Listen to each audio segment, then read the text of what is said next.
I've banked with two of the worst banks, Bank of America and Wells Fargo. I've talked about Bank of America before and why it's such a bad bank. And Wells Fargo is the same reason, having to have a minimum balance, overdraft fees, monthly maintenance fees. The thing with Wells Fargo is I have personal beef with them. I used to have Wells Fargo when I was in high school. I closed down that account when we moved to Oklahoma. But my grandpa had Wells Fargo. He was an 85-year-old man living alone. I would check up on him as much as I could. It was a 5-hour drive. I started getting suspicious when he called me and asked me for money.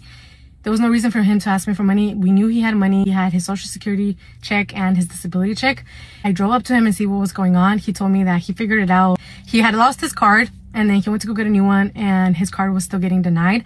And it was because he hadn't activated it. It took me a couple of months to figure out what was going on. On my last visit with him, I asked him if I can go through his bank statements because something wasn't adding up. Months of daily Cash App transactions of $500 and $600 to an unknown name.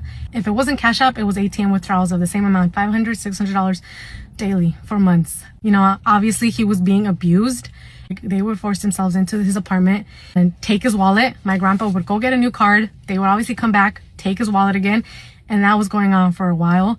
I got in contact with Wells Fargo. I showed them proof of the elderly social services that was trying to get in contact with him. I told him, obviously he doesn't know what Cash App is. I told him, check your cameras at the ATM withdrawals. They said it wasn't fraud. It wasn't considered fraud because these people had his PIN number.